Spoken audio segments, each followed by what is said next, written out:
Hello, citizens of the world. We are anonymous.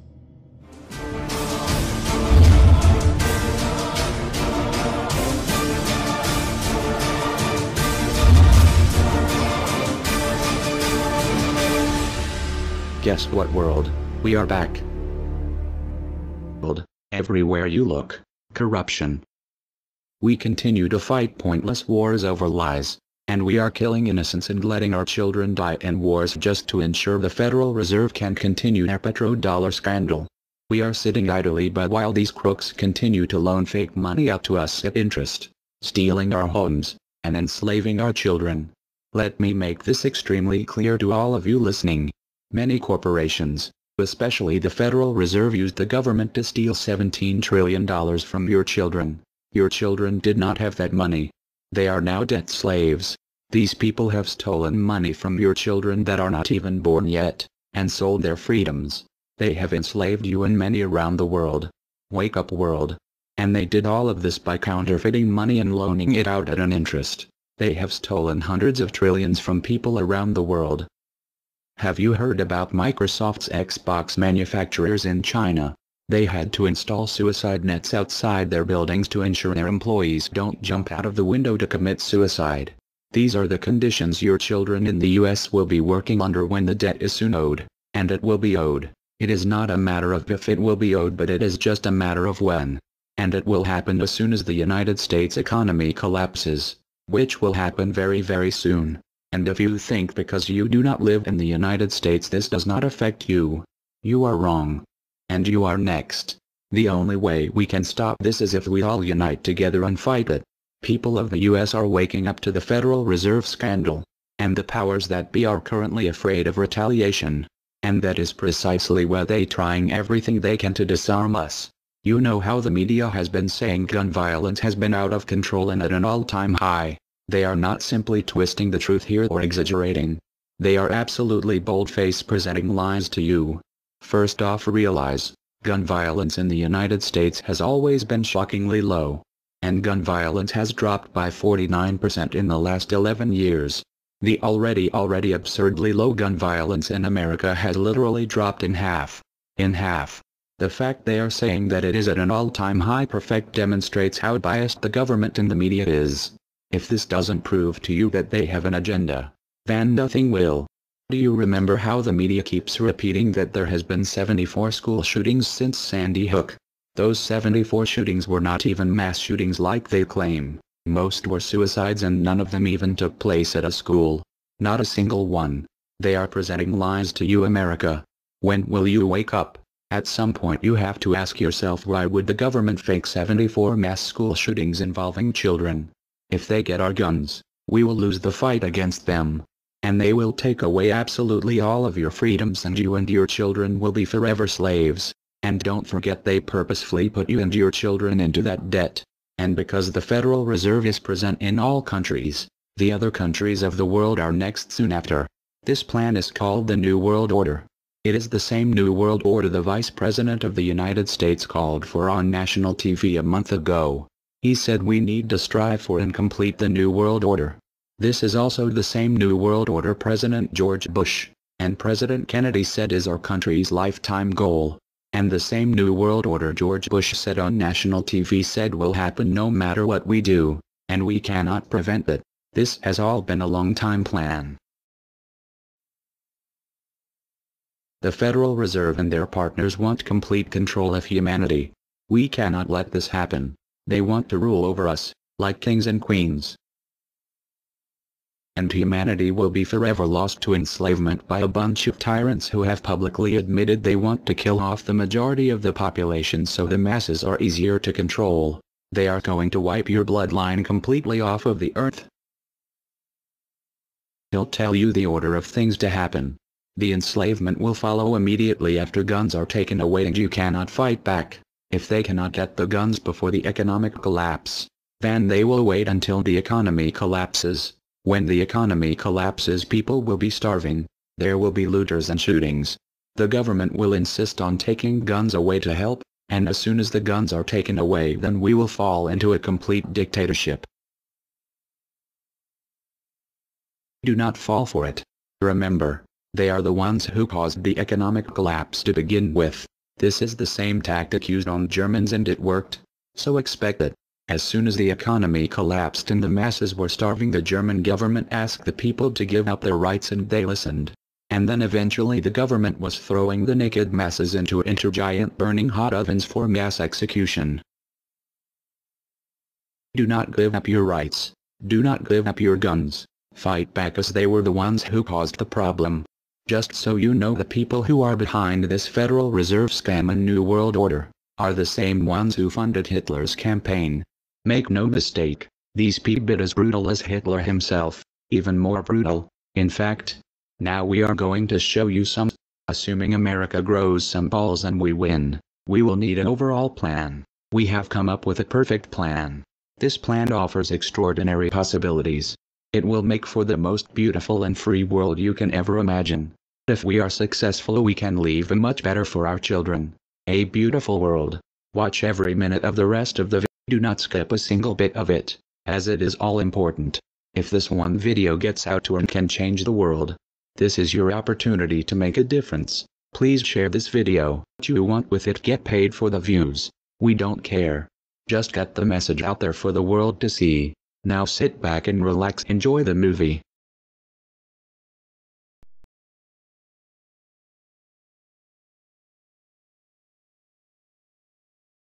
To you? Makes perfect sense. Okay. Anybody else want to throw anything out at us? Sir? I think you're an anarchist and you don't know it yet.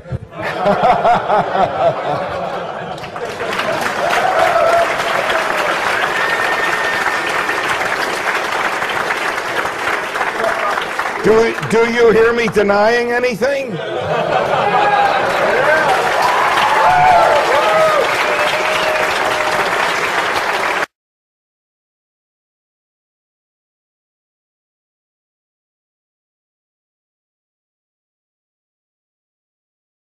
Many people, when they hear the word anarchy, think of chaos and mayhem.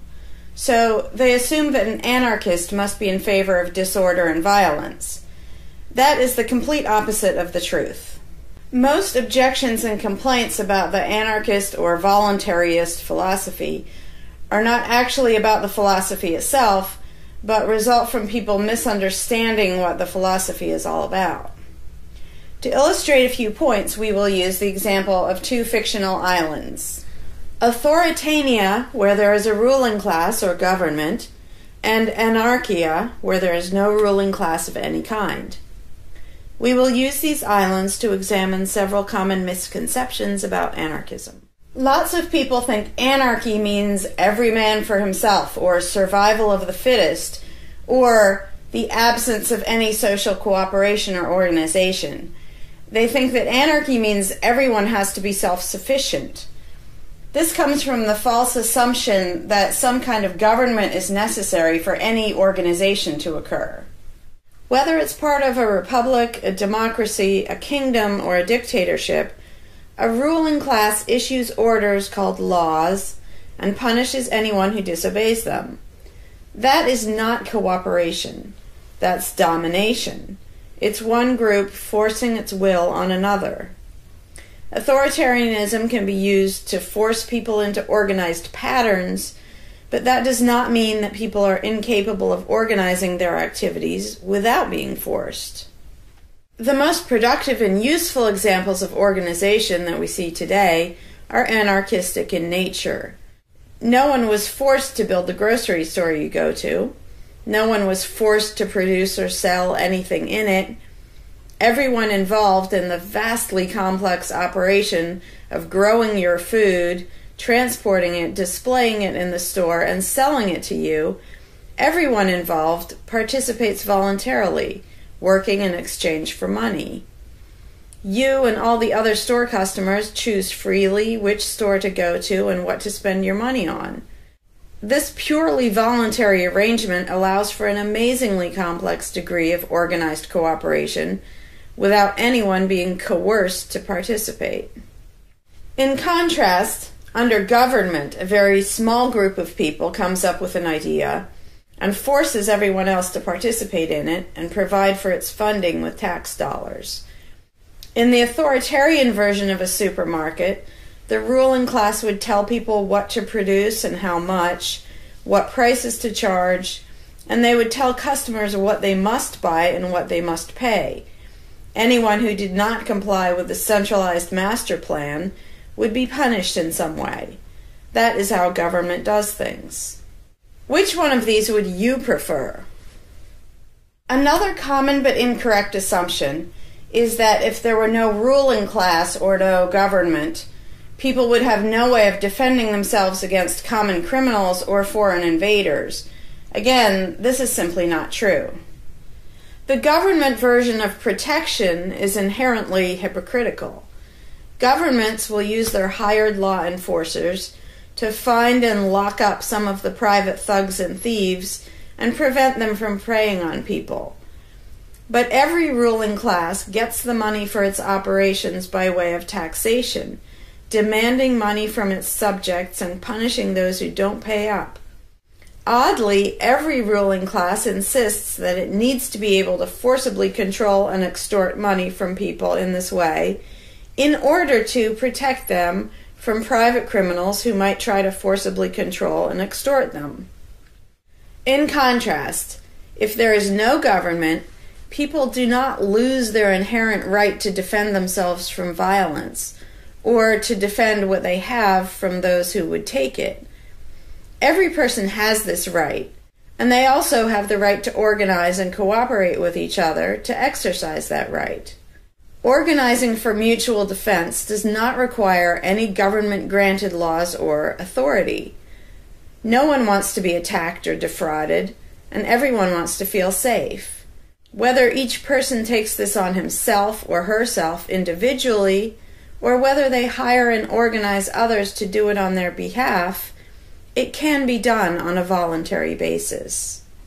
Those who insist that government is necessary often claim that if there wasn't a government, then smaller private gangs would spring up to enslave and rob people.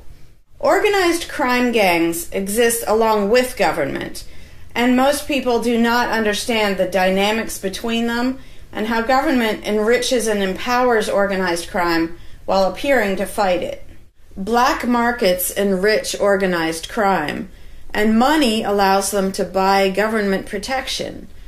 There's no reason to think they would do as well in an environment of freedom, where they would have fewer ways to make money and would be up against both individual and organized armed citizens. A criminal gang that's recognized as such has far less power than a gang whose aggression is perceived to be legitimate and proper. And that's the gang we call government. When thuggery is called law enforcement, and thievery is called taxation, and self-defense is called crime and terrorism, then even the widespread ownership of firearms can't do much to stop the aggression.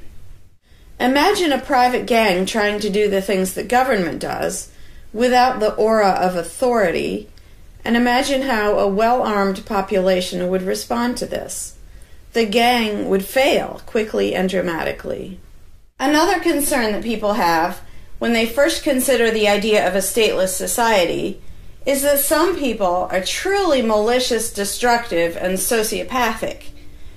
The concern is that these people would be free to do anything they wanted and no one would stop them. But this concern is again based on a basic misunderstanding of human nature. Wherever we have a government ruling class, we still have freelance thieves and thugs who are not deterred by the laws of the politicians. In some instances, they're stopped by force by the police, or they decide not to commit a crime for fear of what the police might do to them. What makes this deterrence work is not the legislation or the official badges, but the simple threat of harm to the sociopath. It really makes no difference whether the threat comes from the police, or another citizen, or even another criminal. A sociopath doesn't care about laws or social rules. He cares about avoiding pain and hardship for himself. This is still true when a government ruling class is not involved at all. If the intended target of a would-be carjacker pulls out a gun, it doesn't make any difference to the carjacker whether that person has a badge or whether there's a law against taking people's cars. Discouraging nasty people from hurting others does not require special authority, only the ability to use defensive force. Ironically, though people hope that government will protect them, having a government, a gang which is believed to have the right to tax and control people, just creates one gang so big and powerful that normal people can't resist it.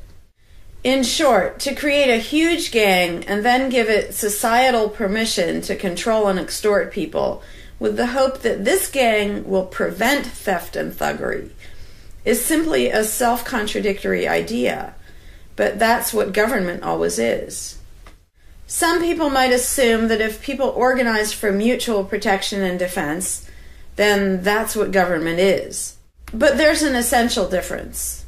People coming together to do something that everyone has the right to do, such as defend yourself, doesn't require any special authority.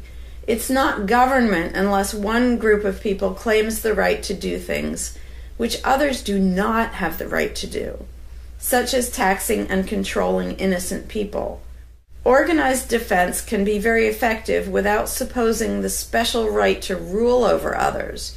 In other words, without being government. In contrast, governments rob the people they rule of far more wealth than private crooks could ever manage, making the idea of a protector government ridiculous. Another common objection to the idea of a stateless society is the notion that, if not for a group of lawmakers telling the rest of us how to behave, we would all behave like stupid, irresponsible, violent animals. This claim implies one of two things.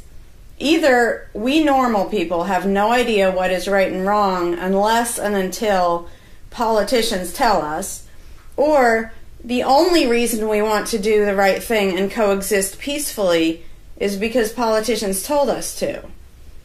A quick examination of your own motivations will show you that neither of those things is actually true. It's particularly odd to make this argument in a society where politicians are voted into power. If the people themselves have no moral code and no conscience, and are just stupid, violent animals, why does almost everyone want government to keep the peace and protect the innocent? Would a population of vicious, heartless, evil people try to elect good people to keep the evil people in line? Obviously not. The goodness and the desire for order and peace comes from us, not from the lawmakers we vote into office. The same holds true of everything that government does. If people are so short-sighted and selfish that they can't be trusted to voluntarily organize and raise money for whatever they deem important, then how can those same people be trusted to decide who should be in power? The implication is that the average person can't be trusted to run his own life, but can be trusted to choose someone to run other people's lives. Government is really not a civilizing influence. It's actually an uncivilizing influence. People who would never personally rob their neighbors constantly use the government to do it for them by way of taxation. People who would never dream of trying to control minute details of their neighbors' lives think it's just fine to vote for politicians to do it instead. Government gives everyone the opportunity and encouragement to rob and control other people without risk. So government, rather than serving as a check against the imperfections of our nature, instead drastically amplifies our greed, irresponsibility, and malice towards other human beings by giving us a legally acceptable and risk-free way to interfere with the lives and choices of our fellow men and women. Government brings out the criminal and busybody in everyone. In contrast, in the absence of a ruling class, people would lose their ability to ask lawmakers to interfere with their neighbors' lives. And we would not have law enforcers who could avoid responsibility for evil deeds by claiming that they were just following orders. Throughout history, far more theft, assault, oppression, and even murder has been committed by those acting on behalf of a supposed authority than by anybody else. Even basically good people, when they believe in government, will condone things or do things which they know would be wrong if they did them on their own. Most people know that theft and assault are bad, but they imagine that controlling their neighbors and forcing them to spend their money on things they don't want is perfectly moral and legitimate when it's done by way of the political process. Wrong becomes right when it's called taxation, legislation, regulation, and war. Anarchists know better. They know that human society will never be perfect, but it would be a whole lot better if evil deeds were committed only by genuinely nasty, sociopathic people, rather than being committed wholesale by basically good people who think that violent aggression is okay when it's called law enforcement. The fundamental principle of voluntarism is very simple. It's wrong to initiate violence against any other person, regardless of badges, laws, or alleged authority. The only time the use of force is justified is to defend against aggression. Almost everyone understands this on a personal level, but they've been taught that this basic rule of social living does not apply in the game of politics and government. Most people already know how to get along with others, and most people want a peaceful and just society. Our morality doesn't come from politicians making laws. Our ability to organize and cooperate doesn't come from the ruling class. When people escape the belief in government, they don't suddenly turn into violent animals. Our inherent right to defend ourselves and our ability to defend ourselves is not served by government. In fact, it's threatened by government more than by anything else. Ruling classes do not produce peaceful coexistence, but rather perpetual conflict and violence. Our belief in government authority takes our compassion, virtue, and good intentions and turns them into power for people who crave power and riches. Of course, the people who benefit most from the political racket will put a good spin on the system and do their best to convince people that it's a social necessity. But ask yourself this: have the thousands of laws, regulations, and taxes imposed on you by politicians made you a better person? Have they made you more productive or more caring? Is the world better off with the politicians taking your money and telling you how to live your life? Or do you think it might have been better off if you'd been allowed to spend your own money and make your own decisions? Is society really best served by a small class of people forcefully imposing a centralized master plan on everyone else? Can the orders and threats of a ruling class make the world what it should be? Or would society be better served by human freedom and respect for individual rights, by voluntary cooperation and peaceful organization? If this second option sounds better to you, maybe you should learn more about anarchism. Some people dismiss anarchism as a utopian idea that would only work if everyone were generous and compassionate. Obviously, everyone is not generous and compassionate all the time. But these people need to look at the other side of the coin. If people are too stupid, greedy, and malicious to be free, aren't they too stupid, greedy, and malicious to be trusted with power over others? Whether people are inherently good, bad, or some of each, giving a person power over others is not going to make that person better. In fact, power has historically been known to corrupt people and make them worse, whereas the discipline imposed by the equal freedom of everyone else brings out the best in human nature. Most people today think that we need some form of government because they mistakenly believe that obedience to authority makes us all more civilized, moral, and peaceful. In reality, it has always done exactly the opposite. Everyone knows that governments can be corrupt, abusive, inefficient, counterproductive, even tyrannical. But most people assume that the way to fix that is to get the right people into power. People have spent centuries trying to create a good society using different kinds of ruling classes, different legal structures, different ways of choosing the rulers, and so on. But every governmental construction has resulted in freedom and riches for some, and oppression, violence, and poverty for others. What if, instead of deciding what the throne should look like and who should sit on it, all people of goodwill embraced the non-aggression principle? What if, instead of looking to a ruling class to impose our values on society, we embraced the concept of self-ownership? These principles are simple and easy, to the point of being self-evident, but they're diametrically opposed to the authoritarian principles that most of us have been indoctrinated with. Anarchism does not mean chaos and violence, or every man for himself. Having no government does not mean having no morality, no organization, and no cooperation.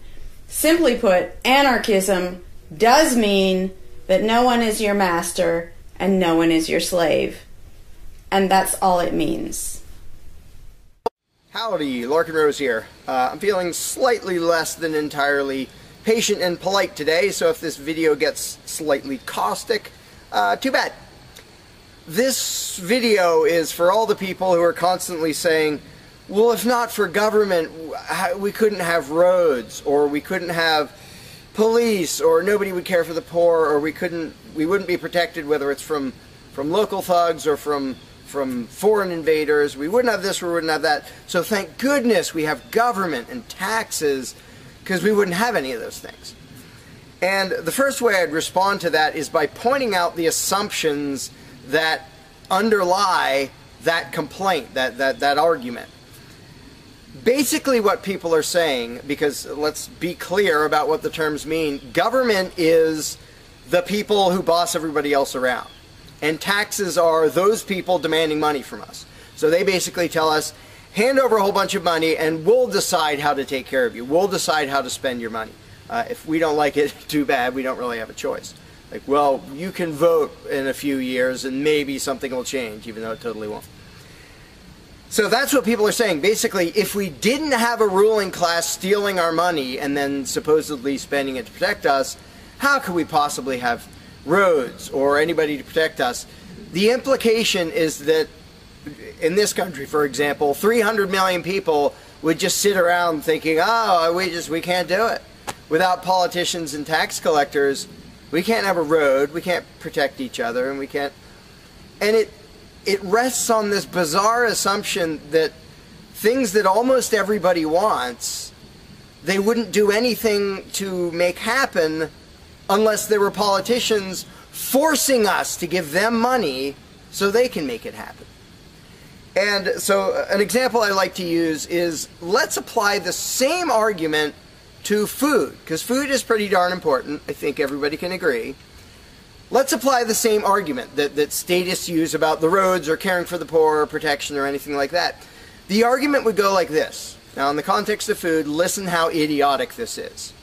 If we don't have government demanding money from all of us under the threat of caging us, and that's what taxation is, here's the money you have to give us, here's the nasty things we do to you if you don't.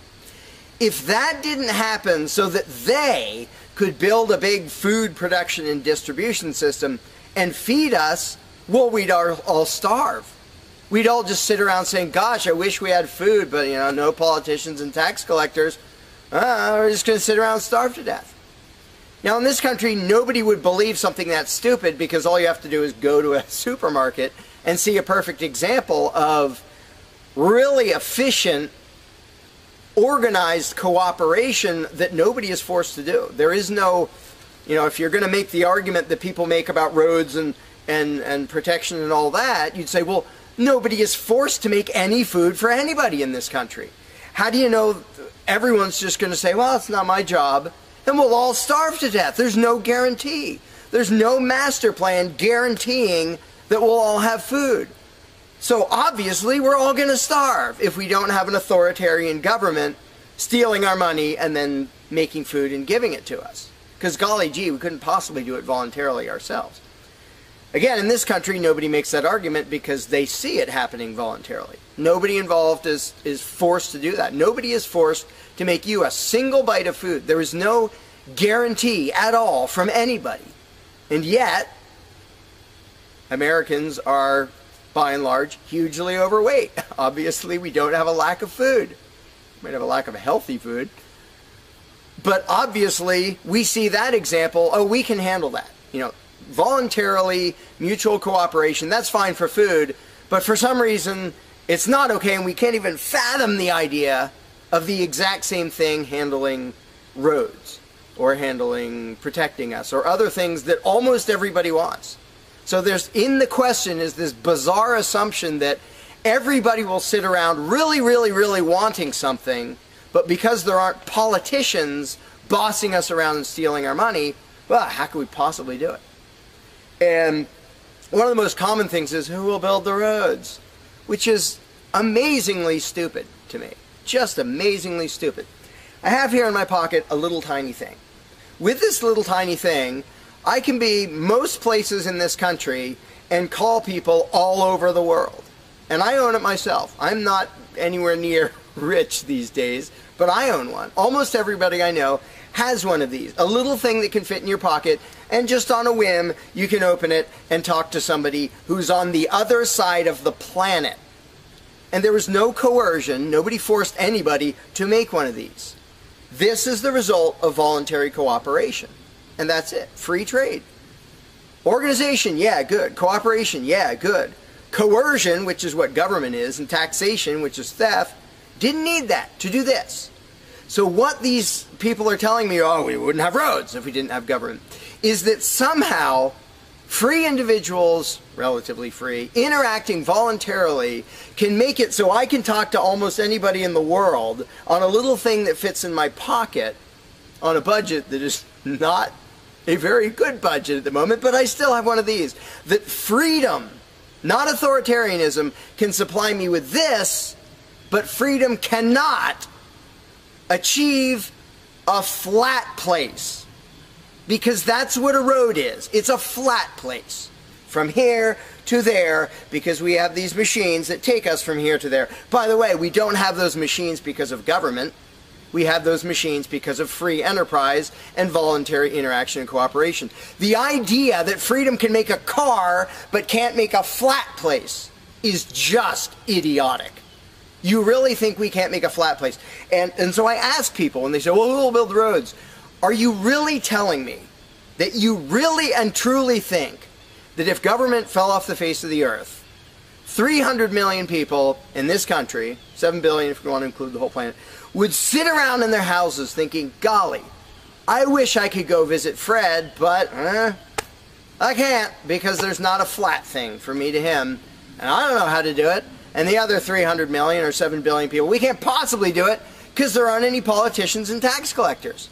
If they were here, we could do it. If they were here to boss us around and steal our money and really inefficiently build a flat place, then we'd be set. Then I'd be comfortable and I could be confident that I could get places. I could visit Fred, I could go shopping, but now we're all going to sit in our houses wishing we could go to the corner store, but we can't because, golly, how could we possibly make a flat place from here to there? We can make these, where you can talk to anybody in the world. We can make machines that you drive around in, but no, we couldn't possibly make a flat place. And when people say, well, who will build the roads? The first answer is the same damn people who do it now. Politicians and tax collectors don't build the friggin' roads. Have you ever seen one out there? No, you haven't. They steal our money, waste most of it, do all their corrupt games, and then they pay other people. Here's an idea. How about if we pay those other people who actually build the stinking road? And the fact that that doesn't occur to people is a great indication of how well indoctrinated people are by the rulers who will perpetually tell us, you can't organize anything, you can't achieve anything, you can't do anything unless we are here to force it on you. And it's, again, there are a zillion examples, whether it's caring for the poor or protection or roads, obviously. where most of the population will say, I'm really concerned that poor people won't be taken care of, which means most of the population wants people in need to be taken care of. And if we didn't have politicians stealing our money, how would it happen? Here's an idea. Take some money out of your pocket and give it to one of the people that you think needs help.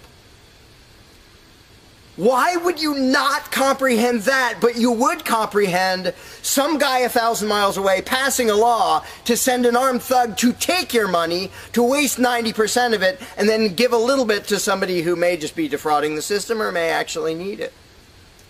And the amount of indoctrination required to make people even ask these questions of how could we possibly do this without government?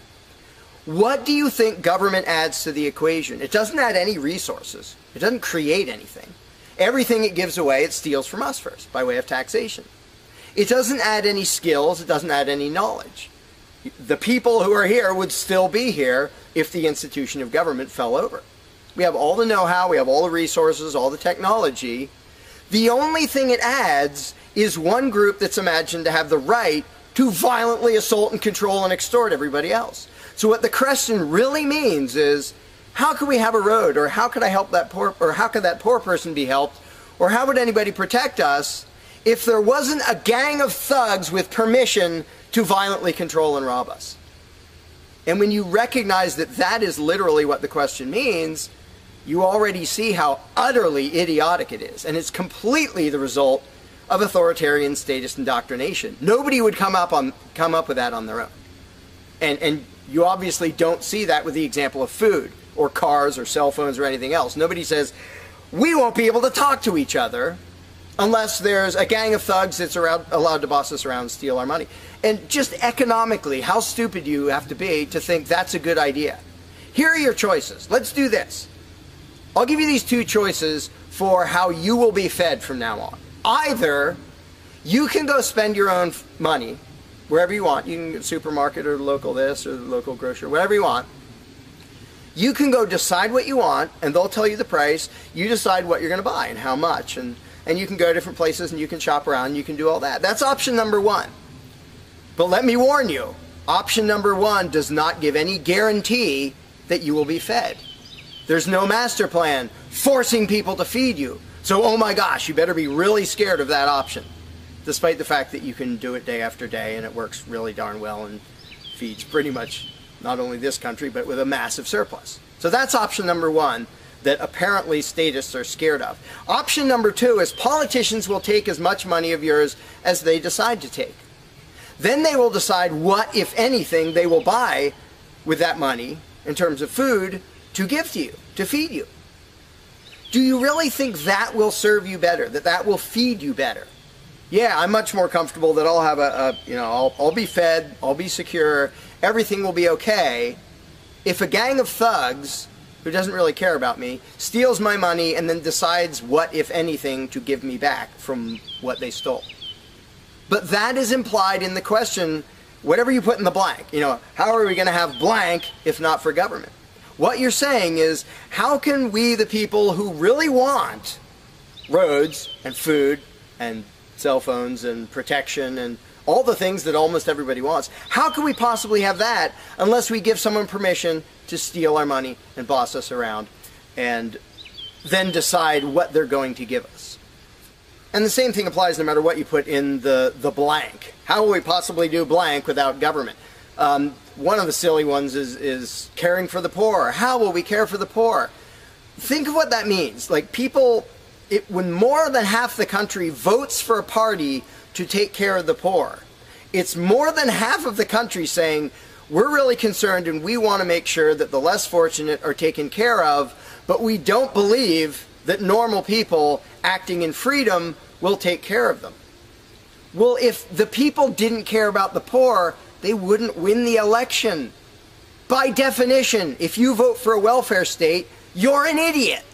Because either people are heartless bastards and you're going to lose, or people are compassionate and giving and you don't need to win. Just give them your stinking money.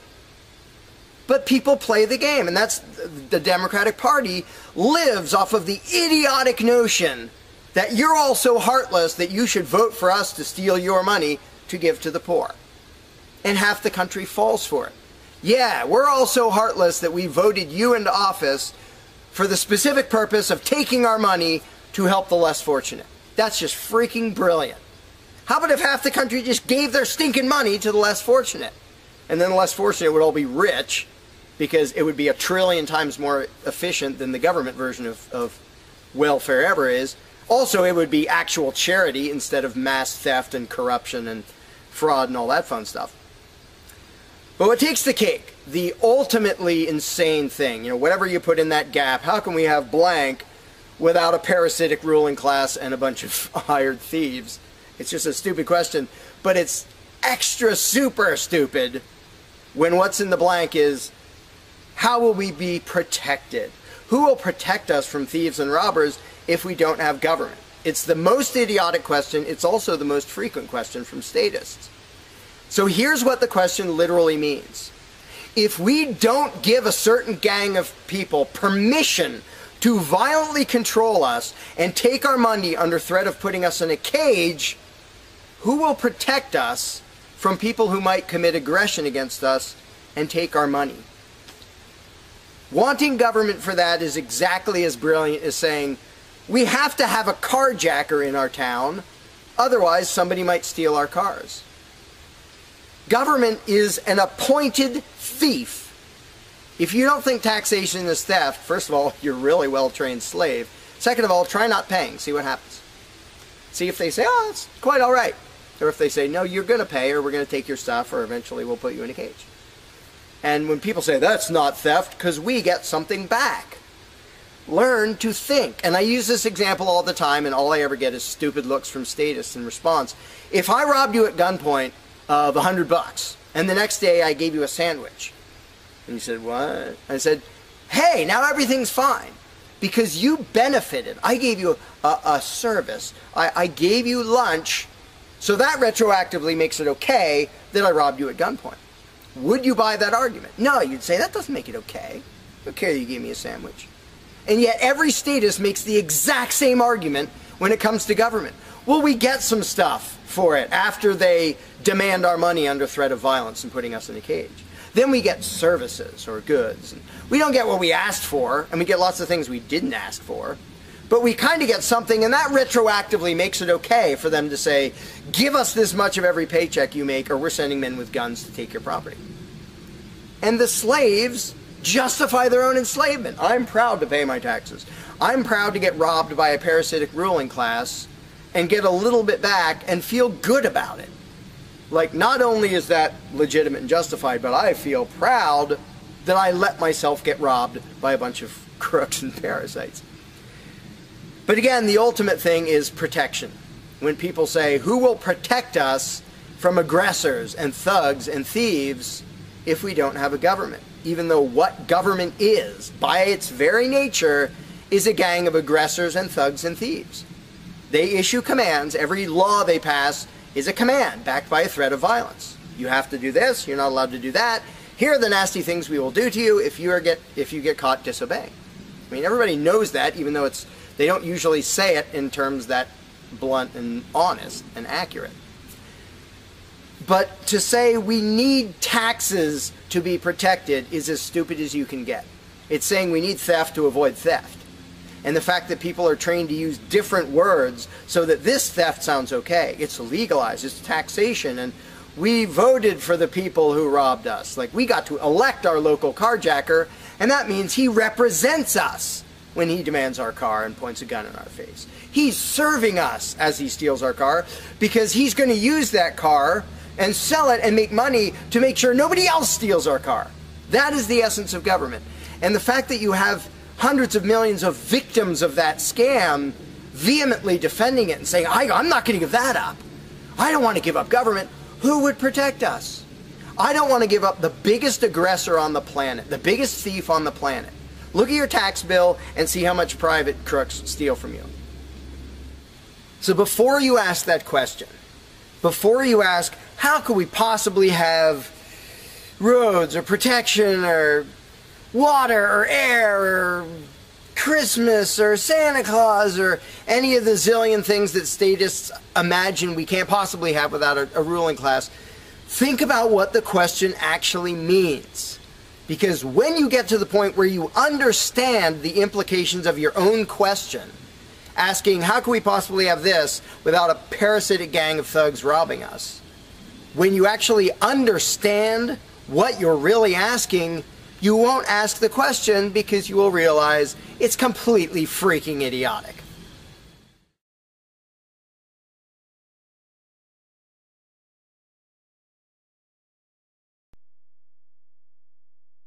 Hey, Larkin Rose here. One of the first things that people are concerned about when they start thinking about a society without a ruling class is, well, what happens to the nasty people? Whether you're talking about people who are just kind of negligent or inconsiderate, play their music too loud at night or leave their trash lying around the woods or whatever it is, all the way up to people who run around attacking and murdering people. So people say, well, what would happen to them? What would we do about that? Some people even go so far as to say, if not for government, there would be nothing to stop people from committing murder and doing whatever other nasty stuff. And it's funny because when somebody says that, there would be no consequences, they could do whatever they wanted and nobody would stop them, the person saying that is implying that he isn't going to do anything. If there's someone running around attacking and murdering innocent people, the guy who said nothing will happen to them, obviously he's not going to do anything or something would happen to them. But not only is he demonstrating his own cowardice when he said there would be nothing to stop murderers, he's also projecting his own immaturity and irresponsibility onto the rest of the world, because he's also saying the other 7 billion people wouldn't do anything about it, which obviously isn't true. I would, wouldn't you? If somebody was running around murdering your neighbors, would you just go, well, there aren't politicians and there's nobody with a badge and we don't have tax collectors and bureaucrats, so, oh well, I guess they're just out of luck, they're going to get murdered. And would you not even protect yourself if there wasn't government? Obviously, lots and lots of people, all the sane people, would do whatever they could to protect themselves and defend the innocent. So to say nothing would happen is just really bizarre. And it comes from having a mentality basically of a little kid in a classroom, where the teacher walks out of the room and the kids are just sitting there. We don't know what to do. No authorities telling us what to do. And Johnny's throwing things at me. And there's no teacher to stop him. Ah!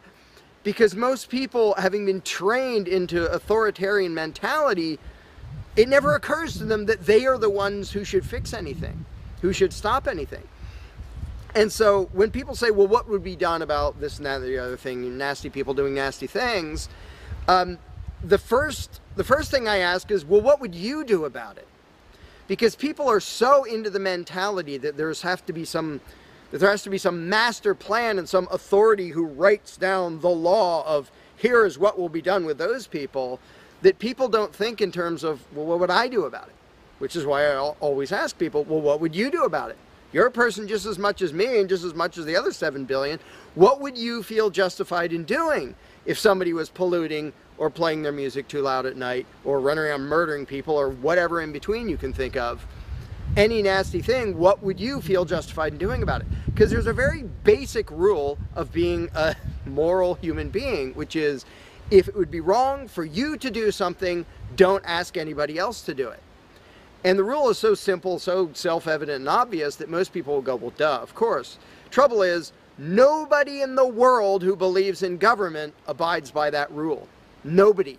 I don't care if you're a constitutionalist, Democrat, Republican, fascist, communist, anything, any kind of statist. There is nobody who believes in government who abides by the most basic rule of morality, which is if it's wrong for you to do something, don't ask somebody else to do it. Because every single candidate, every party, every government always does things that the voters know they themselves have no right to do. And to say something like, well, I'm voting for the guy who's going to tax you less. Well, do you have the right to rob me a little bit less than the other guy? No, you don't. So telling me that, well, somebody was going to rob you more, but I voted for the guy to rob you a little bit less, you are still violating the basic rule of being a human being. If it's wrong for you, don't ask somebody else to do it. Well, that's kind of the second basic rule, the first one being the non-aggression principle. And they actually go together quite well.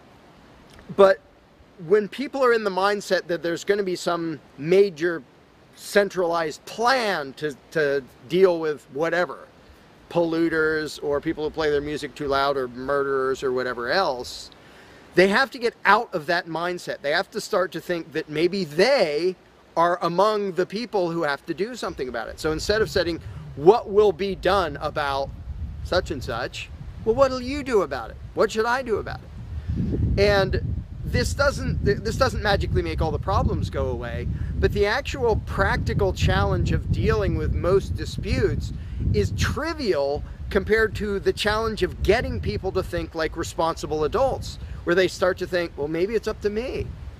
And a while back I did little events called Escaping the Myth, and one of the little mental exercises I did with these little groups of people is, imagine we're on an island and we're it. There's no government, there's no authority, there's nobody with a badge, and one of us is running around stealing stuff from other people. He's not killing anybody, but he's stealing stuff. What are we going to do about it? We normal people. There's not a legislature, there's not 911 to call, there's nobody with a badge, it's just people.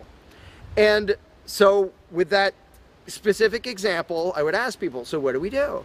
And just off the top of their heads, everybody comes up with solutions that are way better than what government ever does.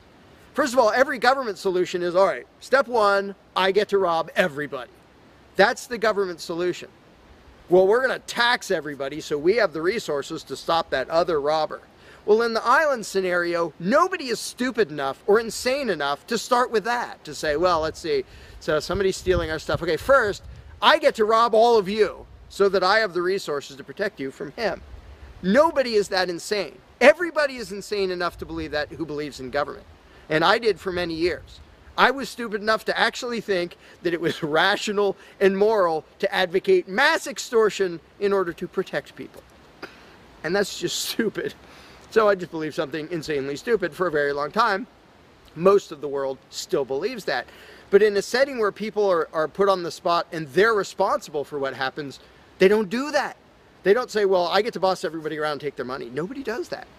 So to me, the challenge is not even coming up with specific solutions to every imaginable dispute or problem, which I don't pretend to know how everything's going to turn out.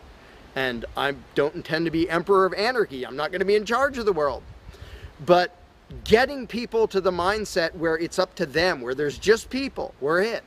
No legislatures, no people with badges, no authority, we're just people. Suddenly people are way better at solving problems and making things work. One good example is when there's a disaster. Unfortunately, sometimes it takes a horrendous event to bring out the best in people. And it brings out the worst in some people too. But when people say, whoa, my neighbor's house is floating away, I'm not going to wait for FEMA. I'm not going to dial 911. I'm going to jump in a boat and go save him. Because suddenly it's on me. Suddenly I'm the one who has to do something.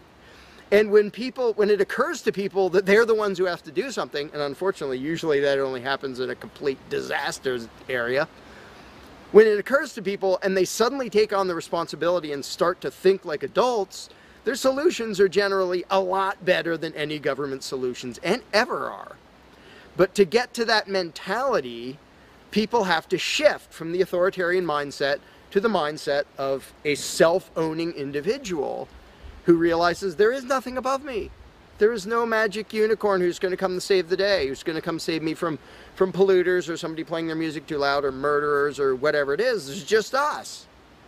And if we realize that, then first of all, people would stop asking me, well, without a government, how would this be handled? As if I'm going to be in charge. I don't freaking know. What would you do about it? I can tell you what I would do about it. I could tell you what I might suggest, what I might predict, but who cares? I'm one of 7 billion people. I'm not going to be in charge any more than you are. So it's really a mental exercise that people have to think over in their own heads with their own moral codes instead of waiting for some outside answer. And it's why I don't usually get into those discussions of, well, here's my plan for how to deal with this and that and the other thing, because my plan doesn't matter. My plan will not be the best plan for any problem you can come up with. There will be a million people with better plans than whatever I could come up with. So don't ask me to describe how you are going to fix problems. I don't freaking know. And you can see the mind shift in people when they grasp that they own themselves and they suddenly realize, oh, okay, well, yeah, there are things we can do to settle disputes, to protect ourselves from attackers, to do this or that or the other thing. But the first step is just grow up. Stop thinking it's somebody else's business to make the world work. Well, how will the poor be cared for? I don't know. What are you going to do? Well, how will we be protected from this? I don't know. What are you going to do about it? And it is inconvenient. It's inconvenient to be a free person where you can't just be a kid in a classroom whining to the teacher to save the day and fix everything and make everything work, where you actually have to be a responsible adult. And that's one of the main reasons why people like the belief in authority, because then they can live with the lie that all they have to do is obey and do as they're told and everything will be okay. First of all, no, it won't be okay. Second of all, you're not even being a human being.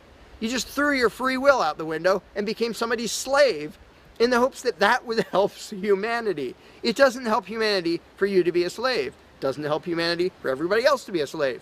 It does help humanity for you to start thinking as an adult, responsible human being who owns himself and who accepts that it is your responsibility to figure out how to make the world work.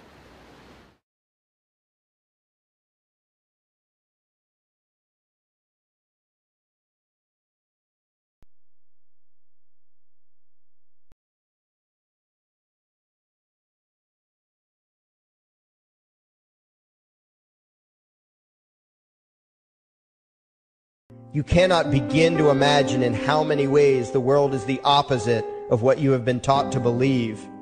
You see the guy who sells drugs to willing customers so he can feed his family as the scum of the earth, while you see the hypocrite who gives away stolen money in the name of government as a saint. You see the guy who tries to avoid being robbed by the federal thugs as a crook and a tax cheat, but see as virtuous the politician who gives away the same stolen loot to people to whom it does not belong. You see the cop as a good guy when he drags a man away from his friends and family and throws him in prison for 10 years for smoking a leaf. And you see anyone who defends himself from such barbaric fascism as the lowest form of life, a cop killer. In reality, most drug dealers are more virtuous than any government social worker, and prostitutes have far less to be ashamed of than political whores, because they trade only with what is rightfully theirs, and only with those who want to trade with them. The upstanding, church-going, law-abiding, tax-paying citizen who votes Democrat or Republican is far more despicable and a bigger threat to humanity than the most promiscuous, lazy, drug-snorting hippie. Why? Because the hippie is willing to let others be free, and the voter is not. The damage done to society by bad habits and loose morality is nothing compared to the damage done to society by the self-righteous violence committed in the name of the state. You imagine yourselves to be charitable and tolerant when you are nothing of the sort. Even the Nazis had table manners and proper etiquette when they weren't killing people. You think you're good people because you say please and thank you? You think sitting in that big building on Sunday makes you noble and righteous?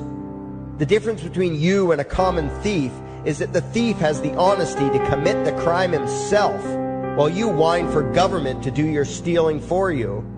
The difference between you and the street thug is that the thug is open about the violence he commits, while you let others forcibly control your neighbors on your behalf. You advocate theft, harassment, assault, and even murder, but accept no responsibility for doing so. You old folks want the government to steal from your kids so you can get your monthly check. You parents want all your neighbors to be robbed to pay for your kids' schooling. You all vote for whichever crook promises to steal money from other people to pay for what you want. You demand that those people who engage in behaviors you don't approve of be dragged off and locked up, but feel no guilt for the countless lives your whims have destroyed. You even call the government thugs your representatives, and yet you never take responsibility for the evil they commit. You proudly support the troops as they kill whomever the liars in D.C. tell them to kill, and you feel good about it. You call yourselves Christians or Jews or claim to follow some other religion, but the truth is what you call your religion is empty window dressing. What you truly worship, the God you really bow to, what you really believe in is the state. Thou shalt not steal, thou shalt not murder, unless you can do it by way of government. Then it's just fine, isn't it?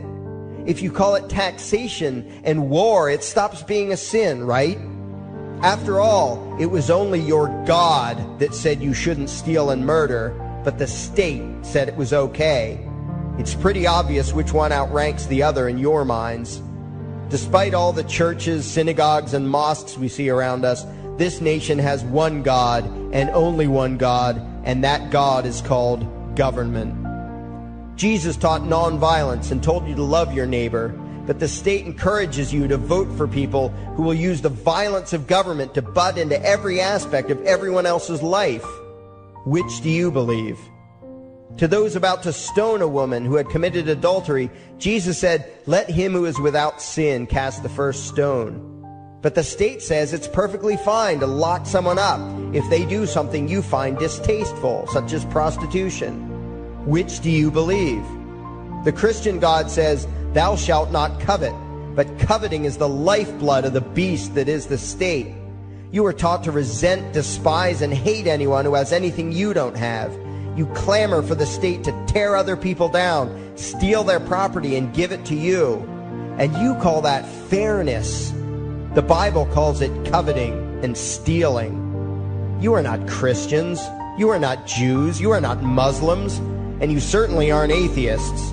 You all have the same God, and its name is government. You're all members of the most evil, insane, destructive cult in history. If there ever was a devil, the state is it, and you worship it with all your heart and soul. You pray to it to solve every problem, to satisfy all your needs, to smite your enemies, and to shower its blessings upon you. You worship what Nietzsche called the coldest of all cold monsters, and you hate those of us who don't. To you, the greatest sin is disobeying your God, breaking the law, you call it, as if anyone could possibly have any moral obligation to obey the arbitrary commands and demands of the corrupt, lying, delusional megalomaniacs who infest this despicable town. Even your ministers, priests, and rabbis, more often than not, are traitors to their own religions, teaching that the commands of human authority should supersede adherence to the laws of the gods they say they believe in. Several years ago, I heard one pompous evangelical jackass in particular pontificating on the radio that anyone who disobeys the civil authority, be it a king or any other government, is engaging in rebellion against God. Those were the exact words he used. What if the government is doing something wrong? Well, this salesman for Satan opined, that is the business of those in government, and you are still obligated to obey. Everywhere you turn, be it the state or the church, the media or the schools, you are taught one thing above all else, the virtue of subjugating yourselves to mortals who claim to have the right to rule you. It is sickening the reverence with which you speak of the liars and thieves whose feet are so firmly planted on your necks.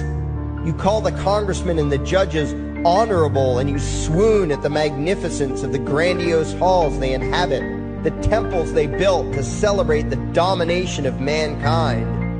You feel pride at being able to say you once shook a senator's hand or saw the president in person. Ah, yes, the grand deity himself, His Royal Highness, the President of the United States of America.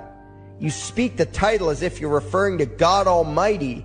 The vocabulary has changed a bit, but your mindset is no different from that of the groveling peasants of old who bowed low, faces in the dirt, with a feeling of unworthiness and humility when in the presence of whatever narcissist had declared himself to be their rightful lord and master. The truth of the matter, back then and today, is that these parasites who call themselves leaders are not superior beings. They are not great men and women. They are not honorable. They're not even average. The people who earn an honest living, from sophisticated millionaire entrepreneurs to illiterate day laborers doing the most menial tasks you can imagine, Those people deserve your respect. Those people you should treat with courtesy and civility. But the frauds who claim the right to rule you and demand your subservience and obedience, they deserve only your scorn and contempt. Those who seek so-called high office are the lowest of the low. They may dress better, have larger vocabularies, and do a better job of planning out and executing their schemes, but they are no better than pickpockets, muggers, and carjackers. In fact, they are worse, because they don't want to rob you of just your possessions. They want to rob you of your very humanity, deprive you of your free will, by slowly leeching away your ability to think, to judge, to act, reducing you to slaves in both body and mind. And still you persist in calling them leaders. Leaders? Where is it that you think you're going exactly that would require you to have a leader? If you just live your own life and mind your own damn business, exercising your own talents, pursuing your own dreams, striving to be what you believe you should be, what possible use would you have for a leader? Do you ever actually think about the words that you hear, the words that you repeat? You parrot oxymoronic terms such as the leader of the free world, even pretending for a moment that there is some huge journey or some giant battle that everyone in the entire nation is undertaking together that would require a leader. Why would you ever think, even for a moment, that the crooks that infest this town are the sort of people you should listen to or emulate or follow anywhere? Somewhere inside your mostly dormant brains, you know full well that politicians are all corrupt liars and thieves, opportunistic con men, exploiters, and fearmongers. You know all this, and yet you still speak as if you are the ones who are the stupid, vicious animals, while the politicians are the great, wise role models, teachers, and leaders without whom civilization could not exist. You think these crooks are the ones who make civilization possible? What belief could be more absurd? Yet when they do their pseudo-religious rituals, deciding how to control you this week, you still call it law, and continue to treat their arbitrary demands as if they were moral decrees from the gods that no decent person would ever consider disobeying. You have become so thoroughly indoctrinated into the cult of state worship that you are truly shocked when the occasional sane person states the bleeding obvious. The mere fact that the political crooks wrote something down and declared their threats to be law does not mean that any human being anywhere has the slightest moral obligation to obey. Every moment of every day, in every location and every situation, you have a moral obligation to do what you deem to be right, not what some delusional bloated windbag says is legal. And that requires you to first determine right and wrong for yourself, a responsibility you spend much time and effort trying to dodge. You proclaim how proud you are to be law-abiding citizens and express your utter contempt for anyone who considers himself above your so-called laws, laws that are nothing more than the selfish whims of tyrants and thieves. The word crime once meant an act harmful to another person. Now it means disobedience to any one of the myriad of arbitrary commands coming from a parasitical criminal class. To you, the term crime is nearly synonymous with the word sin, implying that the ones whose commands are being disobeyed must be something akin to gods, when in truth they are more akin to leeches. The very phrase, taking the law into your own hands, perfectly expresses what a sacrilege it is in your eyes for a mere human being to take upon himself the responsibility to judge right from wrong and to act accordingly, instead of doing what you do, unthinkingly obeying whatever capricious commands this cesspool of maggots spews forth. You glorify this criminal class as lawmakers and believe that no one is lower than a lawbreaker, someone who would dare disobey the politicians. Likewise, you speak with pious reverence of law enforcers, those who forcibly impose the politicians' every whim upon the rest of us. When the state uses violence, you imagine it to be inherently righteous and just, and if anyone resists, they are, in your eyes, contemptible lowlifes, lawless terrorist criminals. Like the lawless terrorist criminals who helped slaves escape the plantations. Like the lawless terrorist criminals who helped Jews escape the killing machine of the Third Reich. Like the lawless terrorist criminals who were crushed to death under the tanks of the Red Chinese government in Tiananmen Square. Like all the lawless terrorist criminals in history who had the courage to disobey the never-ending stream of tyrants and oppressors who have called their violence authority and law. And that includes the lawless terrorist criminals who founded this country. Everything you think you know is upside down, backwards, and inside out.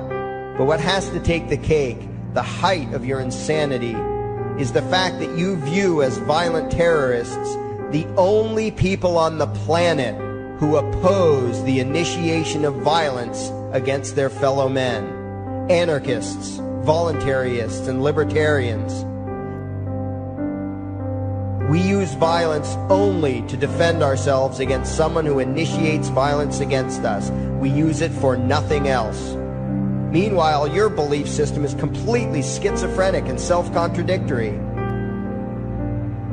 On the one hand, you teach the young slaves that violence is never the answer. Yet out of the other side of your mouths, you advocate that everyone and everything, everywhere and at all times be controlled, monitored, taxed, and regulated through the force of government. In short, you are teaching your children that the masters may use violence whenever they please, but the slave should never resist. You indoctrinate your children into a life of unthinking, helpless subservience. You are putting the chains around their little necks and fastening the locks tight. And worst of all, you feel good about it. Out of one side of your mouths, you condemn the evils of fascism and socialism and lament the injustices of the regimes of Hitler, Stalin, and Mao. While out of the other side of your mouths, you preach exactly what they did. The worship of the collective, the subjugation of every individual to that evil insanity that wears the deceptive label, the common good. You babble on and on about diversity and open-mindedness, and then beg your masters to regulate and control every aspect of everyone's lives, creating a giant herd of unthinking conformist drones. You wear different clothes and have different hairstyles, and you think that makes you different. Yet all your minds are enslaved to the same club of masters and controllers. You think what they tell you to think and do what they tell you to do while imagining yourselves to be progressive, thinking, and enlightened. From your position of relative comfort and safety, you now condemn the evils of other lands and other times while turning a blind eye to the injustices happening right in front of you.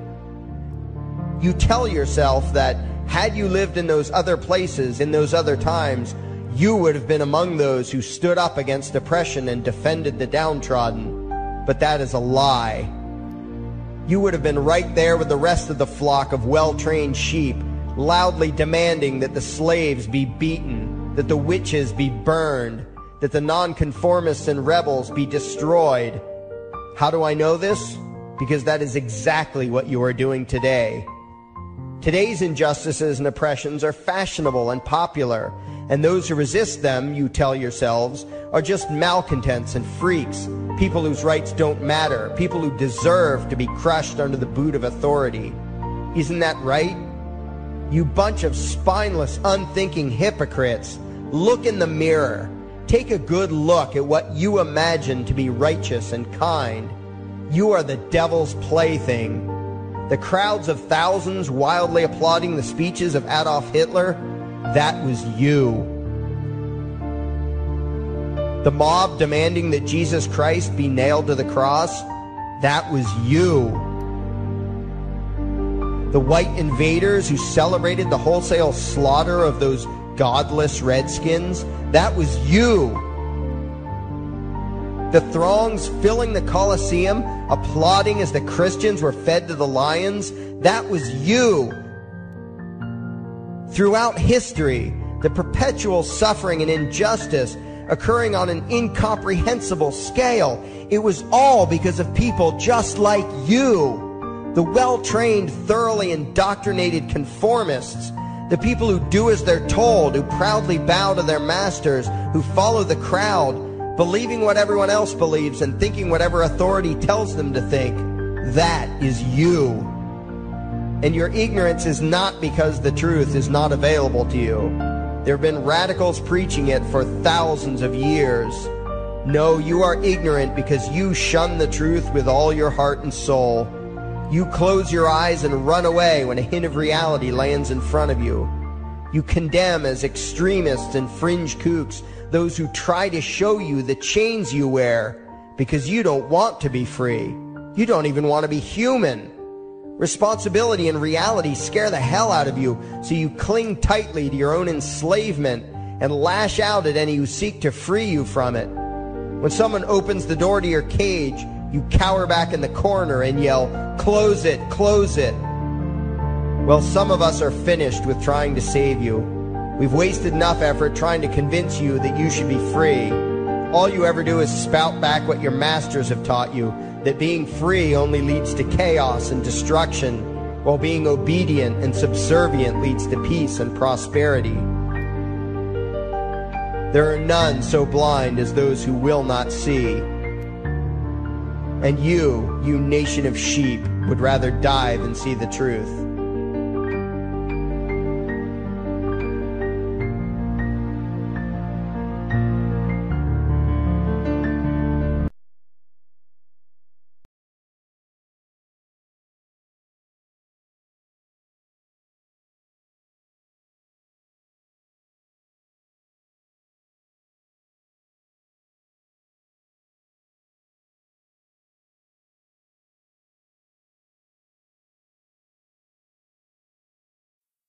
There is something I need you to do. Favorite, like and share this video.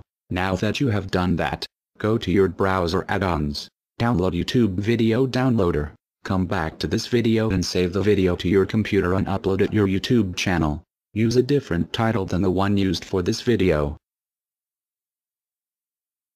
We now have a new YouTube channel. It is called Anarchy World. It's all one word. Subscribe to us. And the videos used in this video were by Larkin Rose, also one word. Look for his channel and subscribe to him as well. Thank you. And by the way, these are the people responsible.